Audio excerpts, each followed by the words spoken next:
Welcome to Beyond the Broadsheet, a podcast by the Lincoln County News.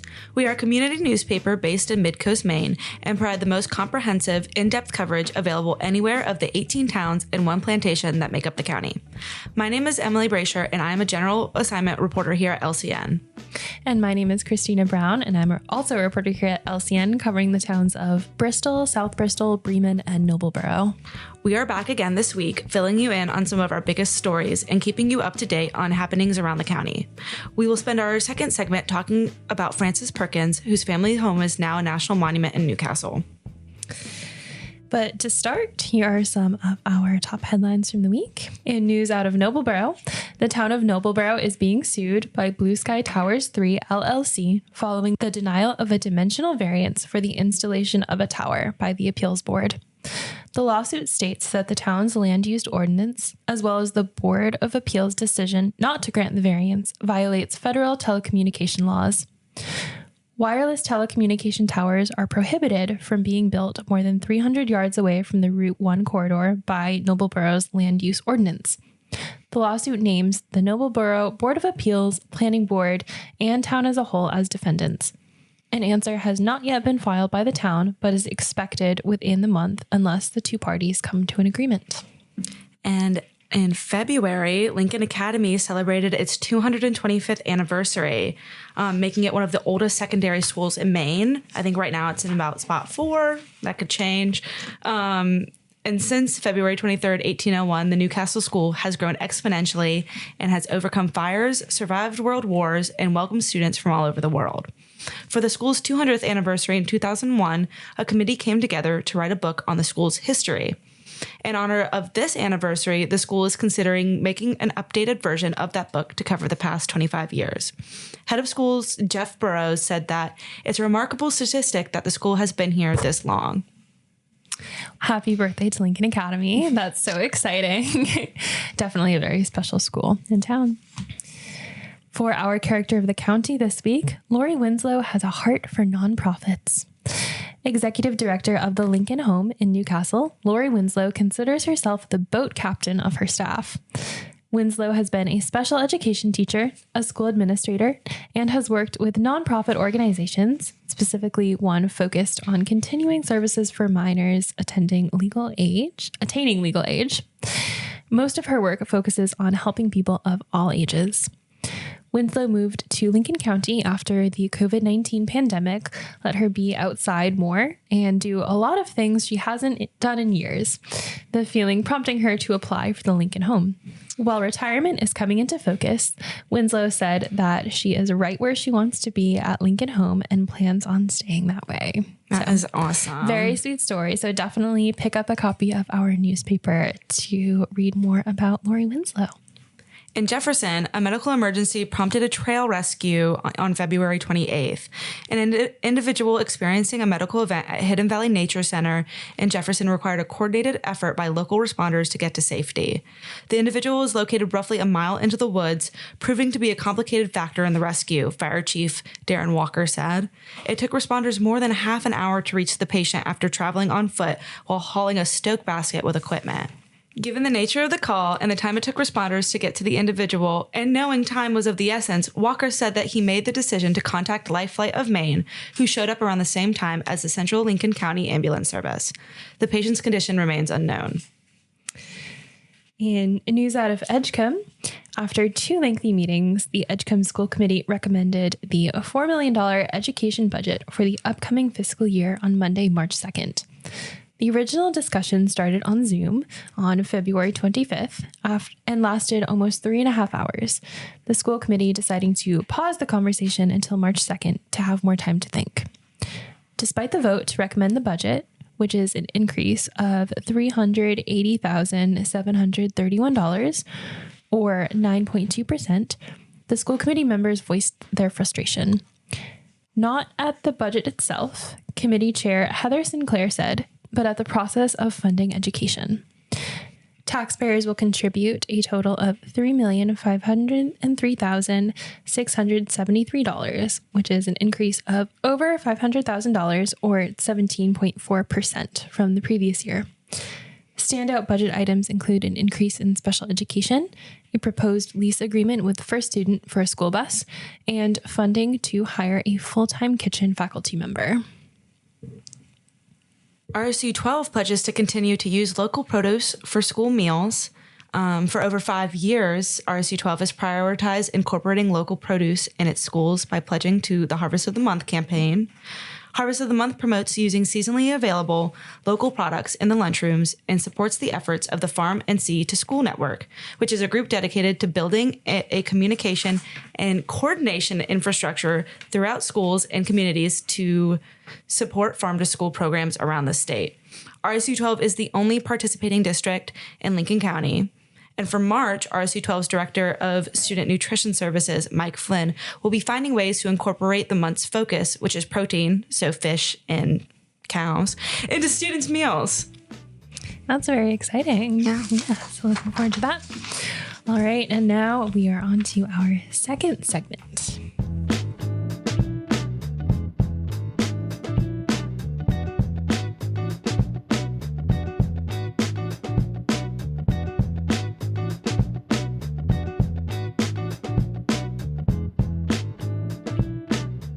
March is Women's History Month, and so for the second segment of our podcast, we thought we would highlight one particular woman from Lincoln County that stands out, Frances Perkins, former United States Secretary of Labor under President Franklin Roosevelt.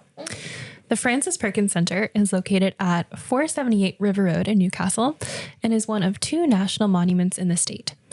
She is known as the first woman to hold a presidential cabinet position, as well as the woman behind the New Deal, according to the National Park Service website. Before we get started, we would like to make note that the upcoming information can be credited to the center's website, francesperkinscenter.org. Throughout her career, Perkins championed labor rights, including safety standards, Social Security, and shorter work weeks. The Frances Perkins Center website says that she was in every respect a self-made woman who rose from humble New England origins to become America's leading advocate for industrial safety and workers' rights. Perkins was born in Boston in 1880 and was originally named Fanny, but her parents were both from Maine, her mother from Bethel and father from Newcastle. Despite her permanent residence being in Massachusetts, young Perkins spent her summers in Newcastle on her grandmother's farm. The brick house in Newcastle was where a lot of Perkins' formative memories took place, the young girl eager to learn about her family and the area's history. The house would be a place that even when she was living far away, she would continue to come back and relax. She graduated from Mount Holyoke College in Massachusetts in 1902, the school being the nation's oldest contributing institution of higher education for women. Her experience in college is where she, to her horror, discovered the conditions in which women and children had to work in factories and how that there were no rules, regulations, or provisions protecting them. Instead of staying at home after college, Perkins moved to Lake Forest, Illinois to teach at Ferry Hall, an elite school for girls. In 1905, she decided to legally change her name to Frances. While living in the Chicago area, Perkins spent a lot of her free time working at Chicago Commons and Hull House, working with the poor and unemployed. This furthered her conviction in her vocation, according to the Frances Perkins Center website. In 1907, she started working as General Secretary for the Philadelphia Research and Protective Association. The organization focused on protecting women, especially minorities and newly arrived immigrants, from poor living conditions and sexual exploitations.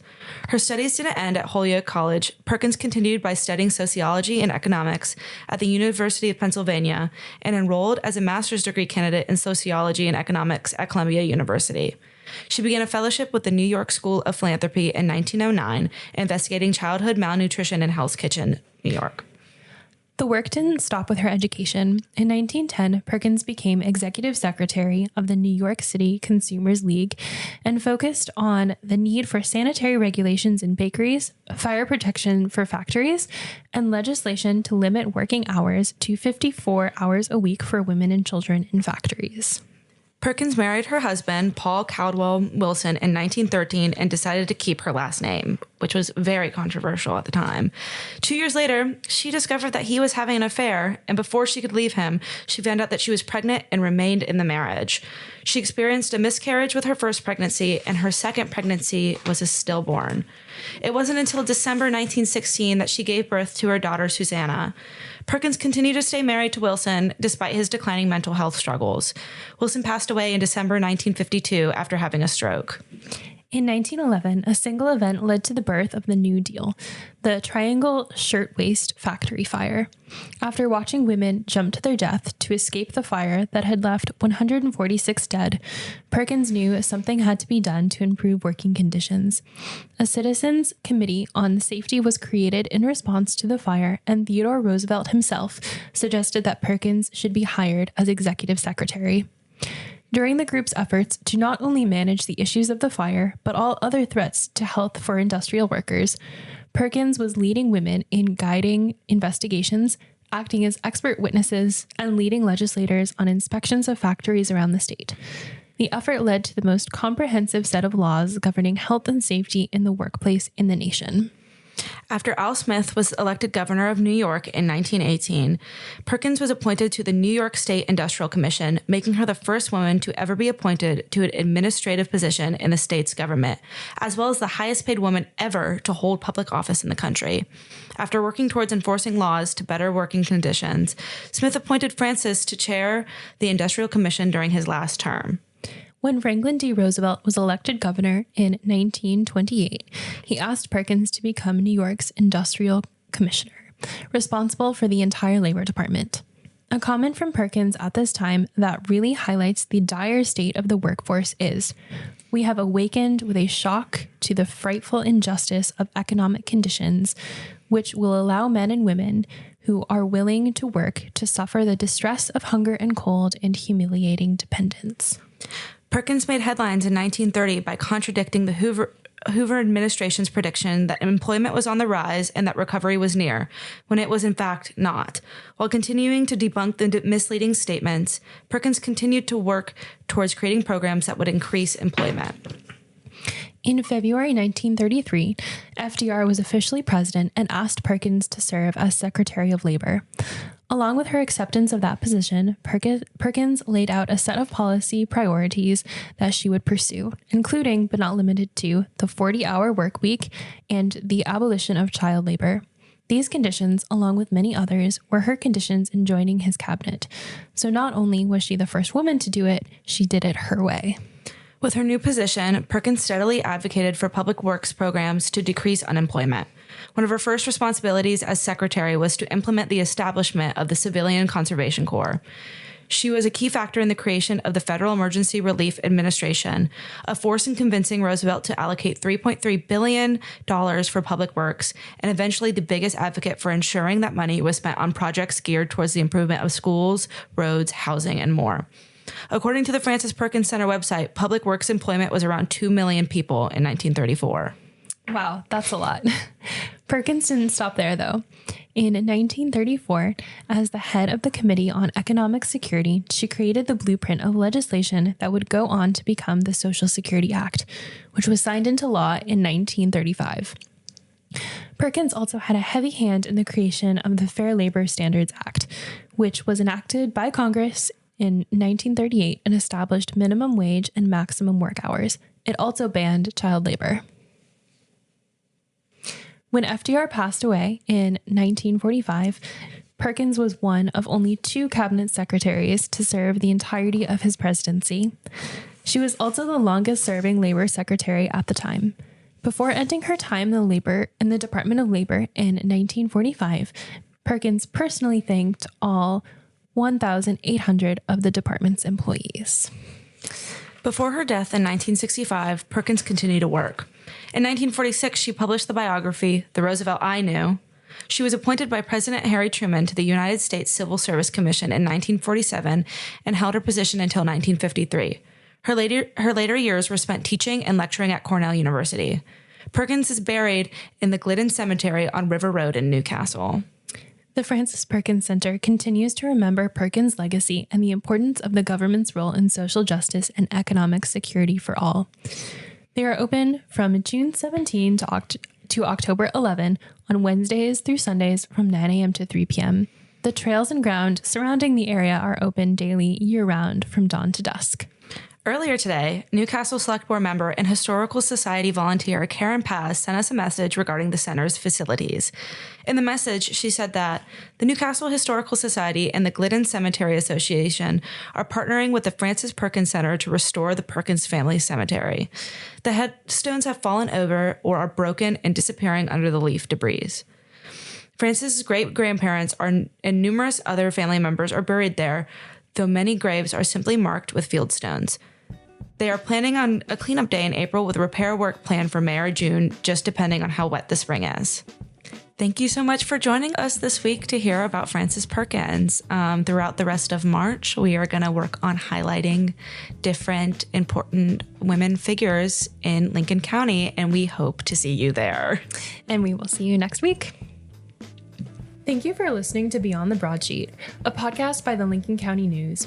This podcast is produced by Lucas McNelly and Maya Zewert. Tyler Davis of Tyality Productions provides production support. Our theme music is by Stu Mahan and Lincoln County News Associate Editor / Bassist Sherwood Olin. The Lincoln County News hits newsstands across the county every Wednesday afternoon, and you can also access our work online at lcnme.com.